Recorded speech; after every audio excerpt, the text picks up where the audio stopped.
Welcome to the Modern Homesteading Podcast.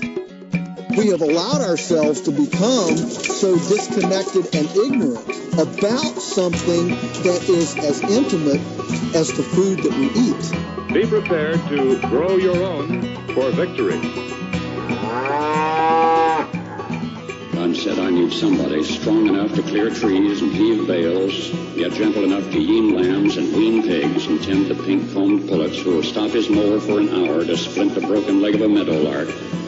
So God made a farmer. Well, hello and welcome to the Modern Homesteading Podcast. I'm your host, Harold Thornborough, and glad you're joining me again this week.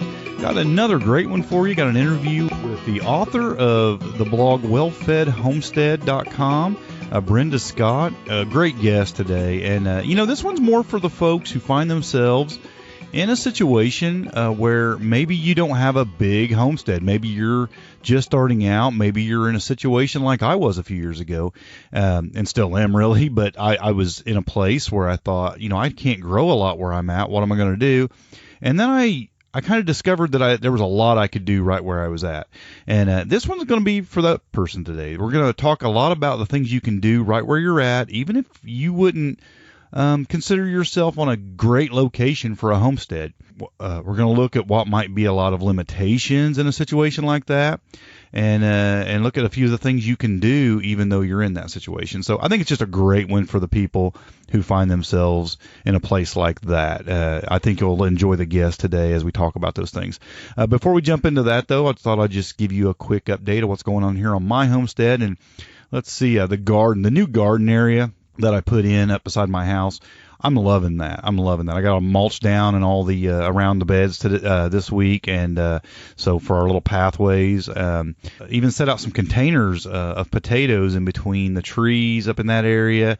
I still have one whole side I have to kind of clean up and plant and work that over, but all the new raised beds I built are all planted now, and things are just going really good. We've had some really good weather these last few days, and just the right amount of rain with the right amount of sunshine, and it was just, everything was almost perfect this week for a garden, and it just went really, really well. So just been doing that, getting that fixed up, doing a lot of home maintenance, as I've mentioned a couple times before.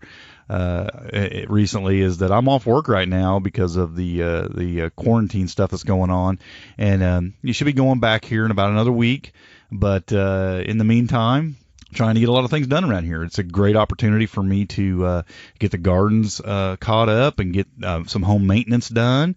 And see, right now I've got another batch of quail eggs in the incubator I'm looking at right now, and those have about 11 more days, and we'll be hatching some more quail.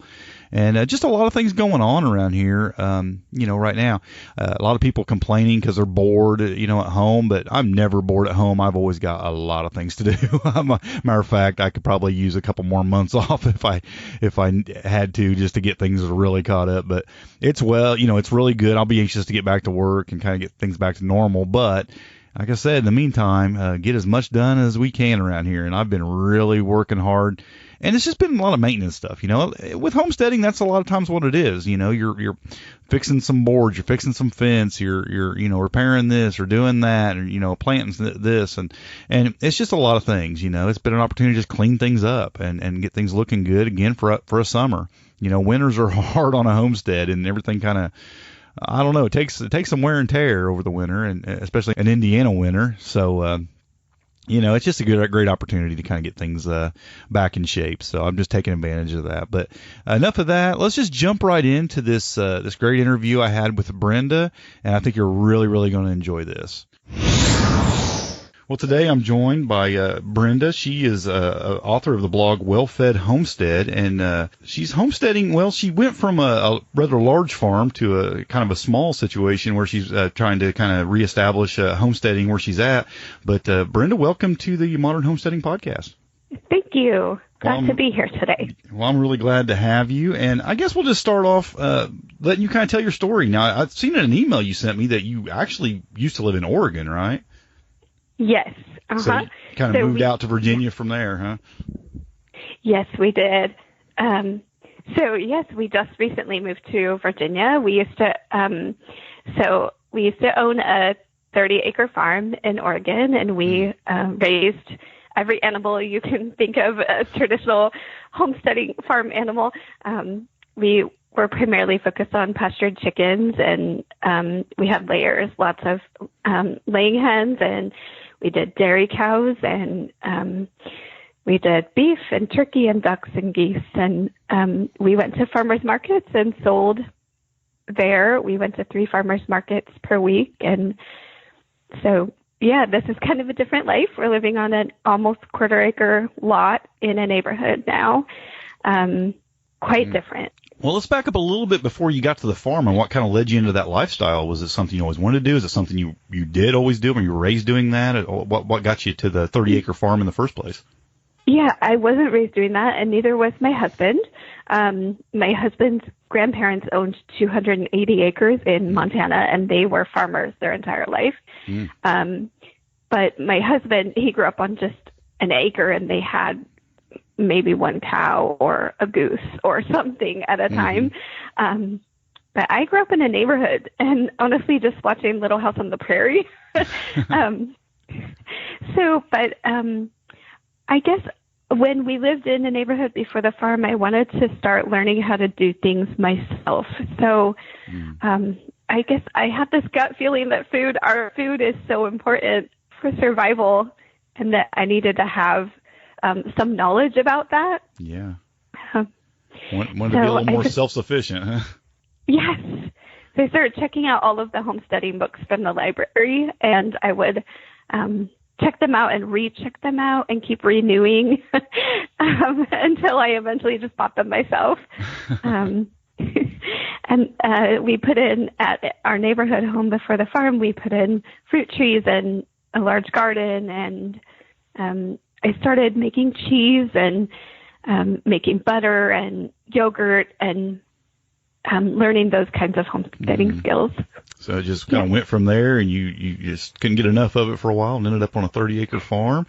And then we heard a little bit about that. So so why the move to Virginia and kind of the start over? Yes. So the move to Virginia, kind of a long story, but all of my family actually moved out to Tennessee. So 65 people from my family all moved to Tennessee. And my husband couldn't get a job there.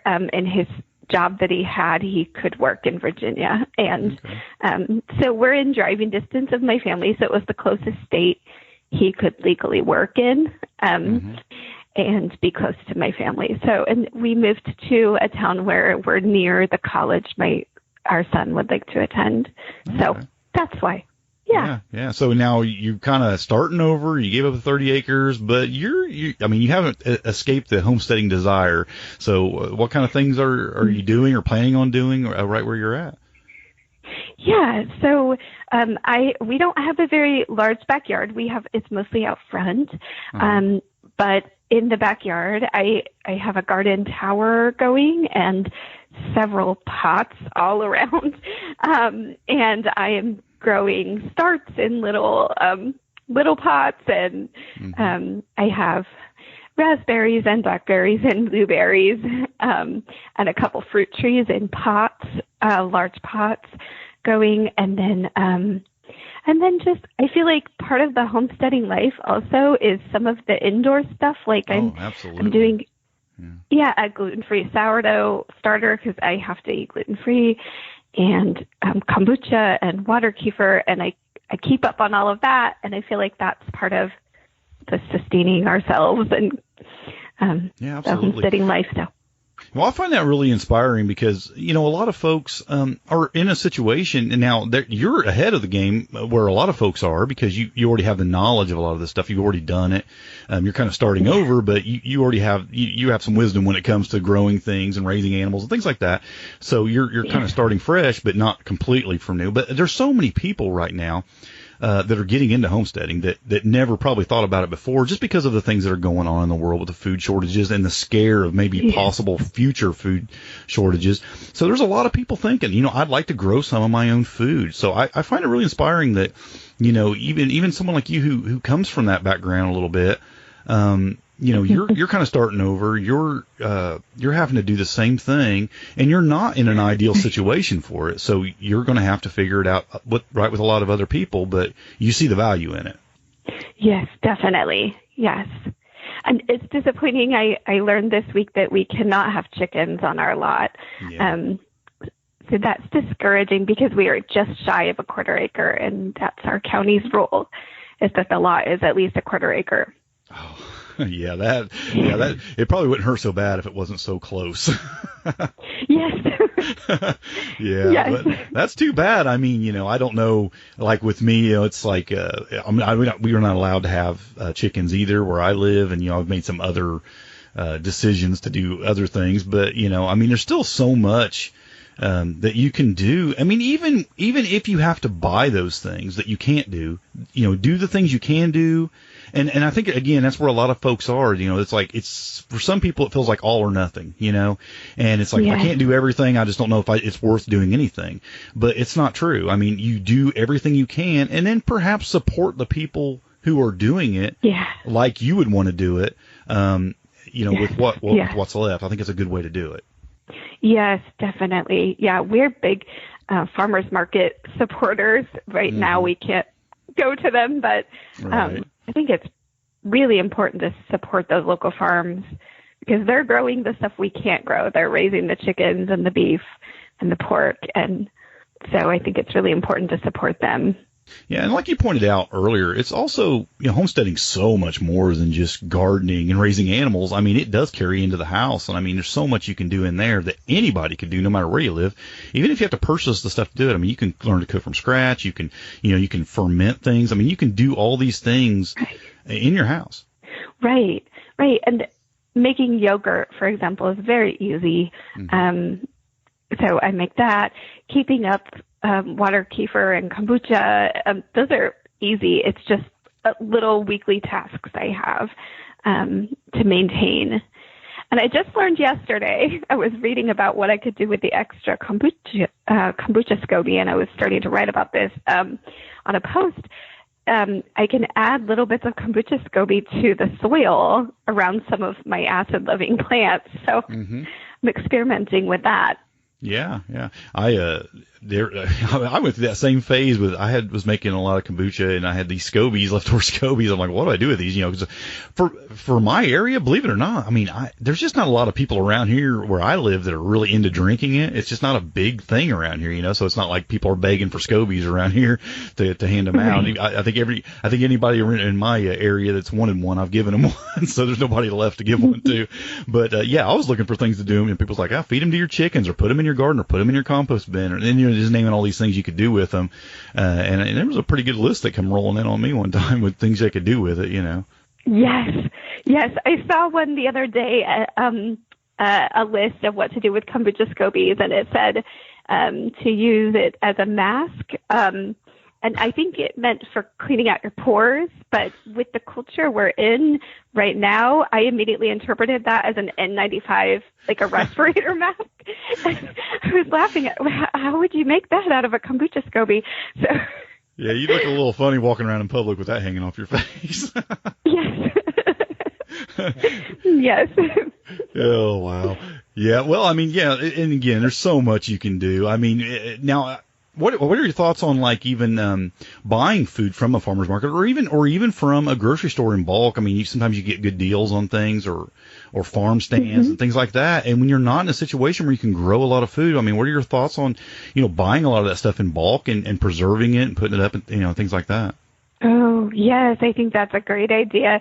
Yeah, and one of the things that we can take, I think America in general, but I think actually other countries too probably throw out a lot of food that we don't need to throw out. So when food, like vegetables, are about to go bad, we can cut them up, freeze them. We can saute them. I sometimes saute vegetables and then freeze them like that, and then they're ready to go in omelets or a casserole.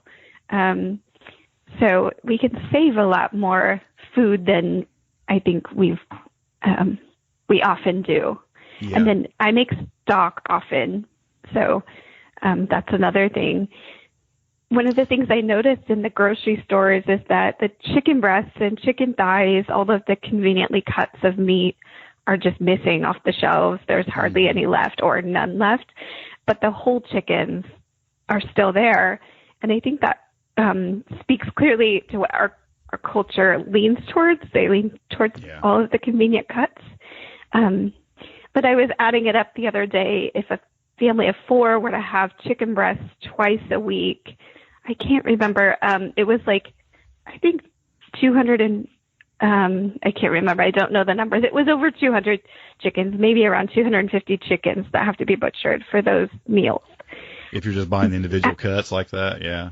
Mm-hmm.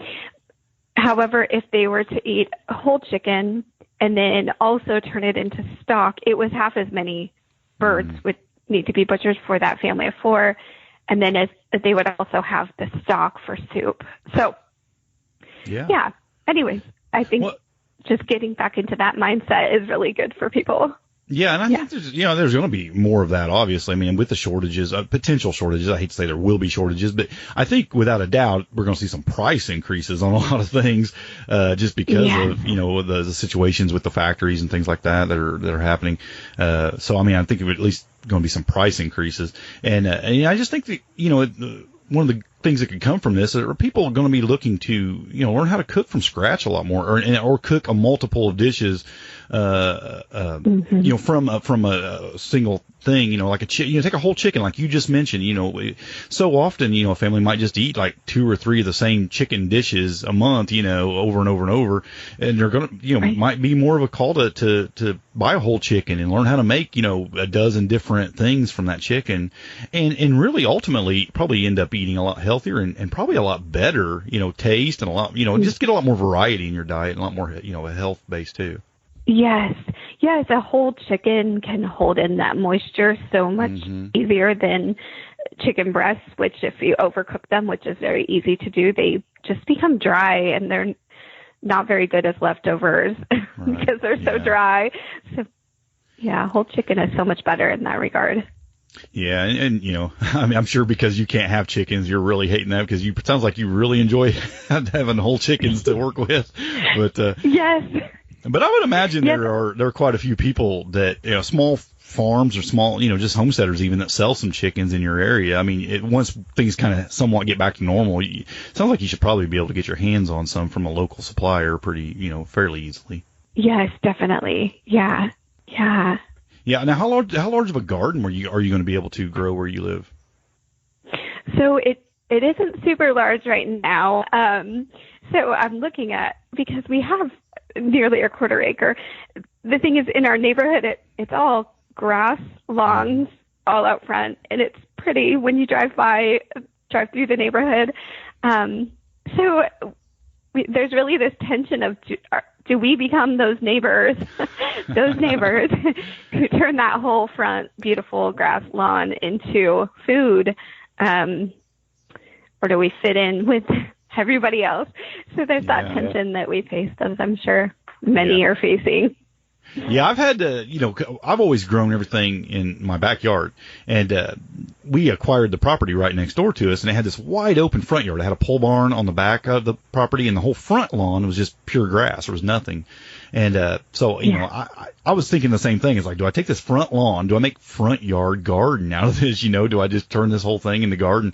And something else that's happened in the last few years, 3-4 years here, is I became a grandpa. And now I've been thinking, I want a place for my grandkids to play. So we got swing set and I want a little grass for them to play on and stuff like this.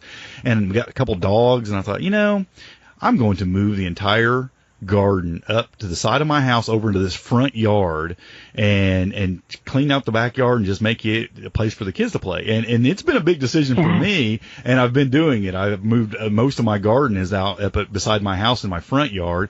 And what I'm going to actually do with that big wide open space in front of that pole barn is it's going to be a lot more food forest type, like fruit trees and bushes and things like that, is what I'm going to plan on doing with that, because it's not quite as aggressive as all garden, but having the fruit trees and stuff out there, it gives it that nice tree scenery, and yet it doesn't look overwhelmingly like just a bunch of rows of corn or something. Yes. So it's been on my mind a lot too. Yeah, I've considered fruit trees out front too. Yeah. I mean, they take a while to grow. So Yeah. that's the hard part right now. If a food shortage is coming soon, Right. fruit trees, we won't produce anything soon.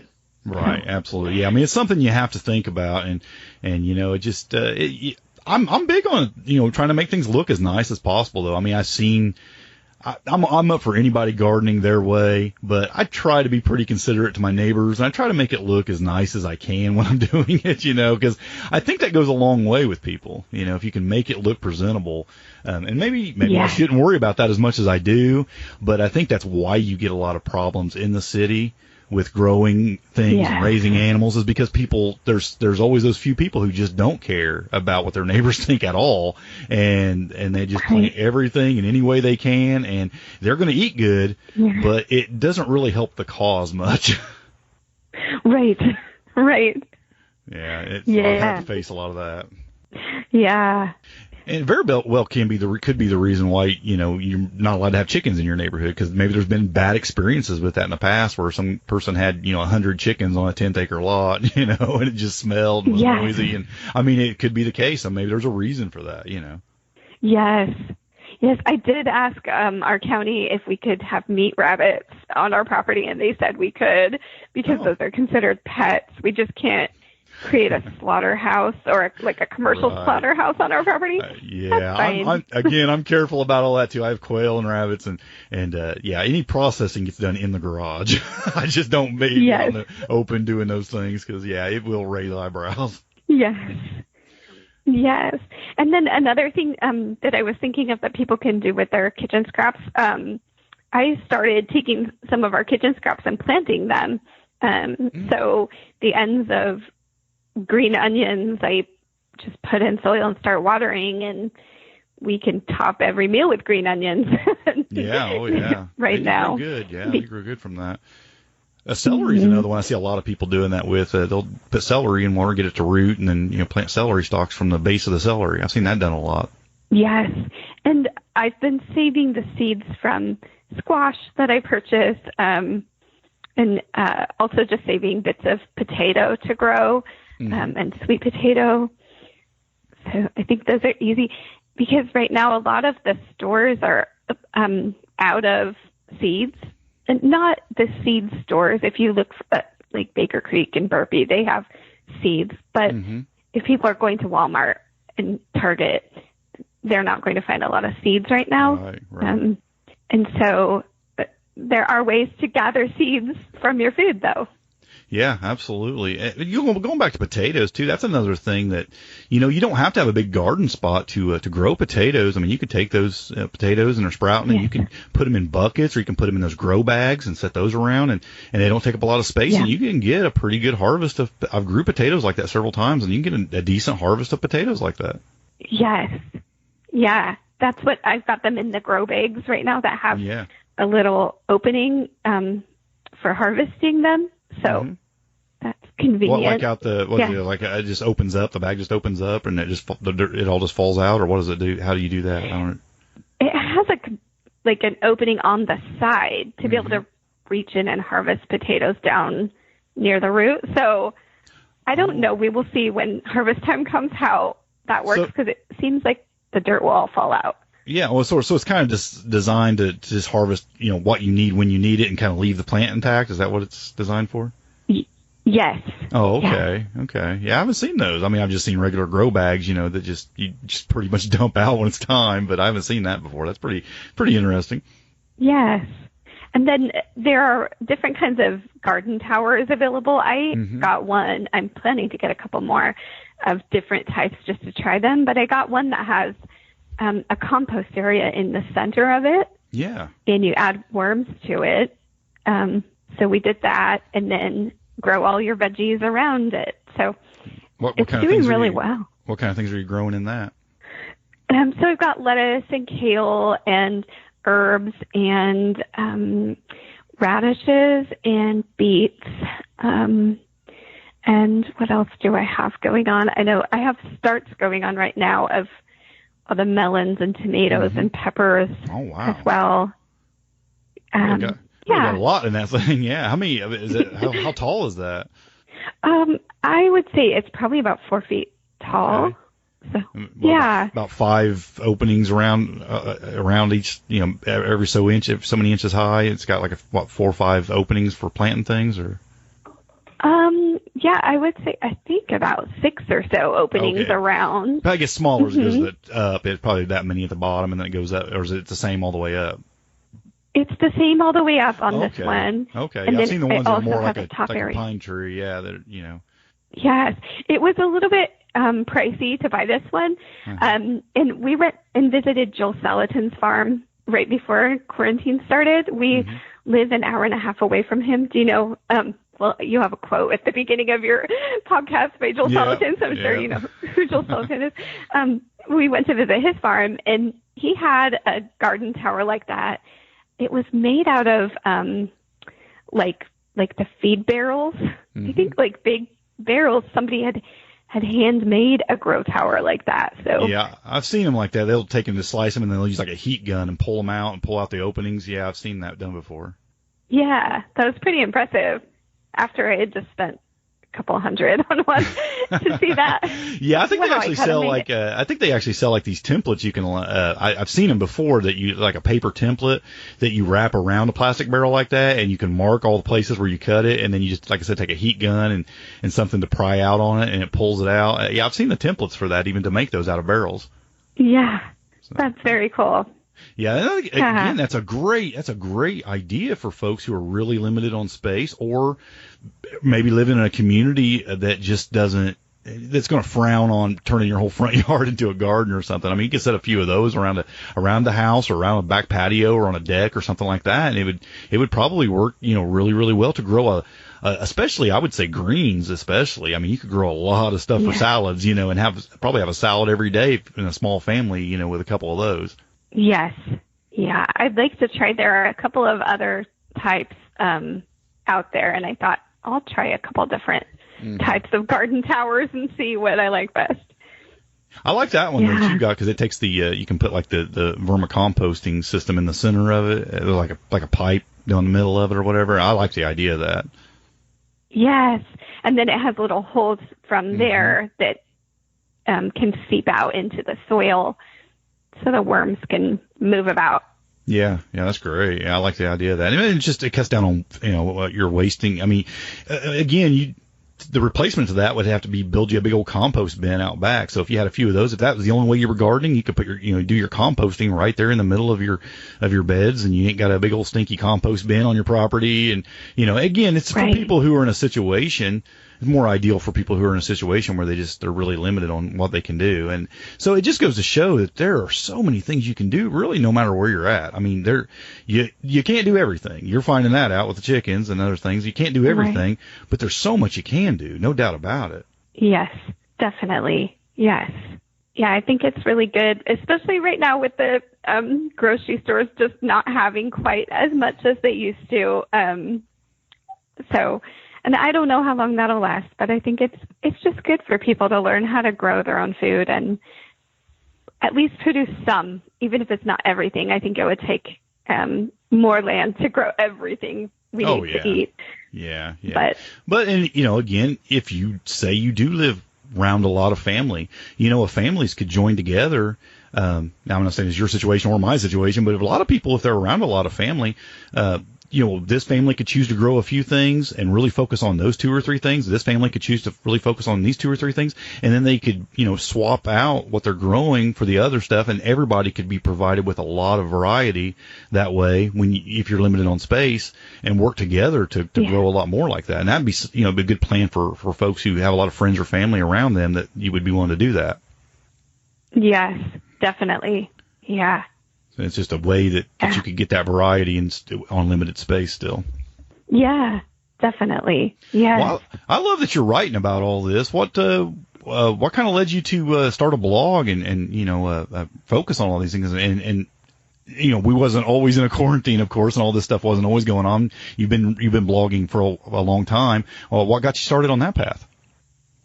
Yeah, I love to write. I've always been a writer since I was a kid. I wrote a lot. And so it was just kind of a natural thing for me when we started our farm. I started a blog and just started writing about it and our experiences and what I was learning. There weren't a lot of blogs out then that were showing people how to homestead. Yeah. We could, it was 10 years ago that I started writing that blog. Wow. Yeah. Yeah. And I could pick up homesteading books, but there weren't a lot of bloggers talking about it. So, well, there's quite a few talking about it now, but very few that are 10 years established. That's for sure. Yes. True. Yeah, so I was looking through your blog, and you got some great information on there, and I mean, a lot of it is for larger scale, and I'm sure you're going to be probably writing more on the smaller scale now that that's the situation you're in, and you're going to be talking about things you can do where you're at now. So yeah, I'm glad to see that you're really doing that to help people out, and to kind of, I find that blogging, I mean, I do it.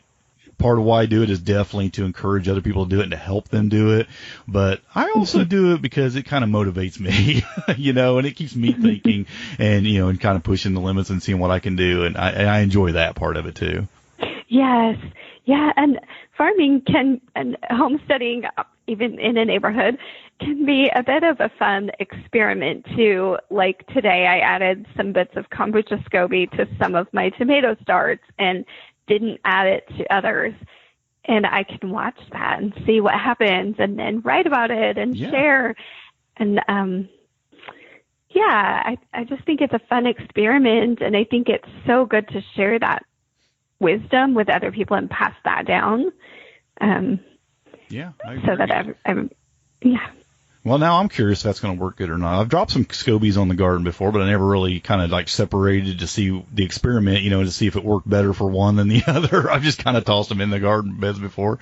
But yeah, now you got me interested in wondering how well does that work? Because I always have a lot of SCOBYs left over. Yes. And water kefir grains, I can't find anybody talking about adding that to the garden, so I'm going to try it. Because water kefir, I bought a little. It was probably just a couple of tablespoons, maybe a quarter cup worth for $11. And then I started making it every week. And I have like 3 cups of grains in my fridge now because it just multiplies. And so if I can find ways to use that and produce more food with it, that would be great. Now, I've talked about a few times on this podcast in the past about making kombucha and stuff, but I've never done water kefir. Can you tell me just a little bit about the process of that and how that's kind of done? Yeah, it's really easy. So you just basically make a simple syrup out of sugar. So I did that. We had a bag of brown sugar that was too hard, couldn't be really used for baking anymore. So I just put it in a pot of water and cooked it down. And then I poured it into a jar and put it in the fridge and labeled it with the date. And then just every 3 days, I have a clean pitcher. I put about a quarter cup of the kefir grains in it. I put about a quarter cup of that brown sugar mixture in it, that simple syrup that I made, and then fill the rest with water. I put plastic wrap over it and then set it out on the counter for 3 days, and then strain the grains out of it and reuse them again. And then sometimes what I do, my family really likes this, is that kefir, the water kefir that I just made, I'll add a couple of frozen strawberries to it and then put a lid on it and put it in the fridge. And it gets really fizzy, like pop. Yeah. But it's really good for you. So. Wow, sounds good. Yeah, I've never drank it. I mean, I've heard of it, obviously, but I wasn't really sure about the process of it. I never really looked it up. It didn't sound that good to me before, but now it's kind of sounding kind of good. I kind of want to try it now. I mean, does it have like is the ferment taste probably similar to kombucha in the kind of that ferment taste? Is it something like that, or is it? Can you kind of explain it a little bit? It's similar to kombucha. I would say it's a little milder, actually. Okay. So maybe a little easier to get people who aren't used to that flavor into it. It also it contains billions of probiotics in it. Yeah. And I was purchasing coconut water kefir from Whole Foods for $18 for a bottle from the refrigerated section, and then using just a little tiny bit at a time, little shots of it for good gut health. And I thought, why can't I make this myself? And so I started to, and I make it every other time. I will make it with coconut water or plain water. So can make it either way. But it takes on flavor profiles pretty good. Like you said, you put strawberries in it, so it'll absorb those flavor profiles pretty good. Yes. Mm-hmm. Oh, wow. I'm definitely going to try this. That sounds really good. Yeah, my kids ask for it. Usually, so we homeschool, kind of like everybody has to right now. But my kids kind of mid-morning will all, pull out some glasses and make our concoctions of, sometimes I'll mix kombucha and water kefir, sometimes just do one or the other, but we all have some mid-morning, that's just our thing to keep us going and getting through the school day. Yeah, that sounds great. I know there's like milk kefir too, isn't there? I mean, I've seen it before. I've never drank it either. Yes, and that's it's like yogurt. It's like a liquid yogurt, but it's got even a lot more probiotics in it than yogurt does. Oh, yeah, it's really simple too. I bet it has a lot stronger taste though. I would imagine. Mm-hmm. Yeah. Yes, it's a yogurt type drink, and so it's good for smoothies. It actually took me a little while to get used to kombucha. Now, I don't like store-bought kombucha, but I like homemade kombucha. Like when I make it at home, it's pretty good. But for some reason, when I buy the stuff, I've bought it at the store before, and I have to pour it out sometimes. Sometimes it depends on what flavor I get, but some of it is so strong and so, I just can't drink it. It's so I got in it. So for a long time, I tried a couple from the stores, and I didn't like it. So I didn't think I'd ever like it. And then finally, I decided I'm going to try to make some, and I made some, and I was like, well, this ain't bad. And then you even adjust to it more. The more you drink it, the more you like it. And now I really, really like it. And I imagine it's like that with everything. But you say the water kefir is a lot more mild, so I bet kids would like it better because it just wouldn't be as strong. Yes, right. And I started doing Perpetual Kombucha, so I just have a big glass jar with a spigot on it. It's one of the really large ones, and it's out on the counter, and it has the kombucha in it. And I just once or twice a week I'll make a big pot of sweet tea, let it cool down, and then I'll just add it. Oh, and it just continually keeps on going that way, huh? Mm-hmm. Yeah, I've seen some people do that. I mean, I've seen they have like a crock with a spigot on it, and they'll do that in a crock or something. But yeah, I've seen that, and it works pretty good, I guess. I've never tried it. It sounds easier because it's always kind of a process, mixing up a big old jar of it every week or two. Or we do a jar a week, usually a big gallon jar of it a week. Yeah. Yeah, we have 5 kids, and so we can go through it more. Pretty quickly. So, can you do that with the water kefir also? You have to mix it. You have to make it separately. So I don't know. I haven't tried that yet. That's a good question because you do have to strain off some of the grains. That's true. Because those grains eat the sugar, and I think just the amount of grains because they keep multiplying. I think if there were too many grains and not enough sugar, it would be a different flavor. When you do your kombucha that way, does it, like when you first add it, does it change the strength of the drink like at first and until it like re-ferments a little bit more or anything like that? Does it take a little while to even out? Yeah, it does. It can taste a little sweeter for the first day or two. Okay. The kids really like that, actually. Yeah, all that sugar hasn't been eaten up yet, so okay. Yeah, I was kind of wondering about that because I'd seen it done before, but I've always wondered. I thought it seems like it would, it wouldn't be fully fermented, of course, at first, so it would change that flavor back and forth, and it would just have this constant, it wouldn't really even out very quick. I would think. Right. Just sweet tea. Yes. Yes. Well, I read somewhere that it actually ferments faster that way, but I'm not sure scientifically how that would work. Why? If it's in a big pitcher like that, why is it fermenting faster? I don't know. I bet the scobies grow in it a lot faster than they do in just a single serving jar. Yeah, it's pretty large. Yeah, I would think that you'd be digging them out of there constantly because they would just be like a constant flow of them, which is good because you need to use them on your garden, it sounds like. Yes. Which is what I did this morning. I just cut some SCOBY off and, Well, it sounds like you're doing some really great things there. I mean, even though you feel limited, of course, I mean, after coming from a 30-acre farm, I mean, and realizing all the things you can't do, I'm really happy to hear that you're finding a lot of things you can do where you're at, and you're doing them. And you're not even just satisfied with that. You're wanting to encourage other people to do those things as well. I mean, you reached out to me because you have a heart for this stuff. You want people to know that there's things they can do right where they're at. Yes, definitely. Definitely. Yes. I think it's really important for people to just learn how to grow at least some of their own food. And just, I feel like too, there's so much, pleasure in being able to sit down to a meal and know that you grew something yourself that's on your plate that you get to consume. I think it's such a great experience. Feeling. Yeah, it is. It's something that if you've never experienced it, it's hard to explain. But to look down on your plate and think that all came from here, even if you're on a small place or whatever, just to think that your meal or even a majority of your meal came from your backyard, that is a truly amazing feeling. And like I said, I just don't think people understand that unless they've ever experienced it. It's amazing. Right.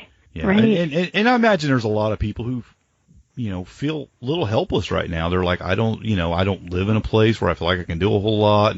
And with the situation, the way things are right now, and they may feel a little helpless. And I think it's great that people like you and me and others want to encourage them to say, no, there's some things you can do. And, there's some places, there's some places you can go to get some information on how to get started doing those things. Yes, definitely. And I think it's good for people, like us who are living it, who are in the midst of it, to write it out practically for people or speak it like you're doing on a podcast. Sometimes I think the homesteading books can be a bit overwhelming and high level, and they don't get into the nitty gritty details. Right. Yeah. Yeah, so it's just kind of like it's this from the sky view kind of look at things instead of really getting down into the dirt with them. Yeah, I agree. Yeah, and when a book is trying to cover every single subject, all the fruits and all the vegetables and all of the animals in one thick book, they can only devote a page or two to, raspberries or whatever. But it's just, I found it's not quite enough sometimes. So I think it's really good to when we get that kind of knowledge, just to share it, pass it on.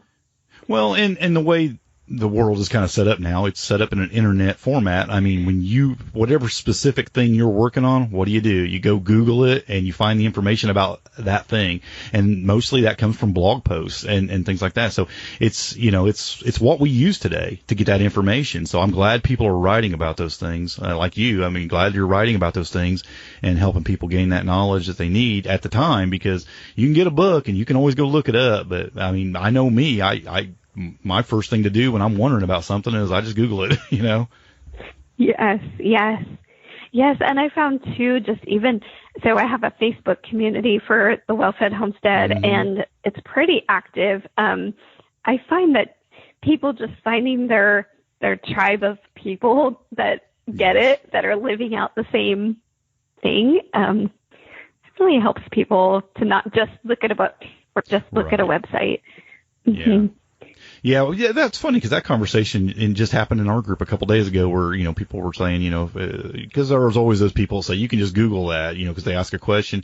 But you know what? Sometimes you want some community. Sometimes you want to talk to people about their own personal experience, or sometimes you just want to carry on a conversation with a fellow homesteader and get that information directly from them. It's easier to Google, but it's something special about actually carrying on that conversation with somebody, Yes, I agree. I think it's so sad in some of social media groups when somebody asks a question and other people say, well, you can Google that. They reached out for a reason. They know that. They want to talk to somebody. Exactly right. Yeah, that's great. Well, your blog is the Well-Fed Homestead, and it sounds like even though you were on 30 acres before, it was you were able to provide an abundance of food for your family and stuff. It sounds like you're going to be able to still provide a lot of things to provide a well-fed homestead again, even on a smaller scale. I mean, so I'm glad to see that you're going to be able to accomplish that, even though on a smaller level, and write about it and encourage others to head down that path. So just thanks a lot for what you're doing. I really appreciate it. Yeah, thank you. And thank you for what you're doing. This is a great podcast that you're sharing with the world. Well, thank you. Thank you. Yeah, thank you for that. And it sounds like you have the Facebook, is it the Well-Fed Homestead, like a Facebook group or something that you have too? Is that what that is? Yes. Mm-hmm. Okay. Yes. I think, the name of it currently might be Brenda Scott, author. But if you search Well-Fed Homestead, you'll find it as well. Okay. I'm trying to get Facebook to change the name of it to the Well-Fed Homestead. But yes. Okay, well, I'll definitely get links to those things, your website, your blog, and your Facebook group, and in the show notes. And I'm going to encourage people to really be a part of that because it sounds like you're doing some really great stuff over there. Thank you so much. Well, I appreciate you coming on and talking to us today. Thank you. Great interview. Thank you, Brenda, for coming on the podcast and sharing a little bit about your story. I know that you feel like you're not in an ideal situation, but you also felt as though you had something to share with this community, and that's that, just because you're in a situation that isn't ideal and just because you're not on 30 acres, doesn't mean there's not things you can do, and there are definitely things you can do to homestead right where you're at. So do those things. Do everything you can where you're at right now. It's what I've always said since the beginning, and it's always great when I have someone on here that's experiencing that and kind of backs me up on that. And I know most homesteaders believe that there's a lot you can do even if you don't have a lot of land, but it's always great to hear multiple people give witness to that and tell about all the things they're doing. So thanks again for coming on. Thanks for being an encouragement to the audience. I really appreciate it. And I'll definitely have those links to her website, wellfedhomestead.com, and her Facebook group that she mentioned in the show notes. So check those out if you want to go pay her a visit and see all the great things she's writing and get involved in that Facebook group. I think it's really good. Also, don't forget that you can support this podcast by being a Patreon member over at Patreon.com. We have our page. I'll have links to that in the show notes as well. And for just a little bit of help, you get extra podcasts. I just loaded a podcast up this week, and I've done it the previous couple weeks. We just started this 3-4 weeks ago. So, there's not a ton of stuff in there, but you're getting some extra podcasts. You're getting discounts to some products. You're getting my book, From Home to Small Town Homestead, in PDF format for free if you would like that.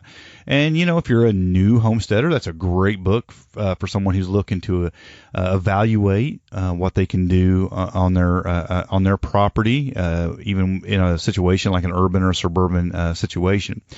Also, I wanted to mention that if you're not getting it already, the Modern Homesteading magazine that's put together by Anna Sikowski, she was on the podcast a while back. She has a blog called The House and Homestead, and you can go to her website and get that magazine for free right now.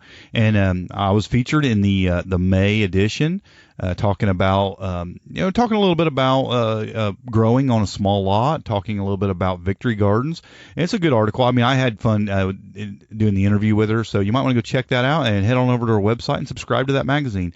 I think it's a great edition. She always has a lot of great information in there every month. It comes out every month, and it's just been packed full of just great stuff. So go check out that magazine. I think you'll really enjoy it. And thanks, Anna, for the interview and the opportunity to contribute to your magazine. I really appreciate that.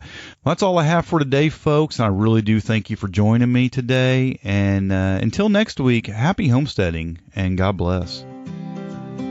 I hope you enjoyed this episode. To learn more or find more episodes, just head on over to haroldthornborough.com. Thanks for listening.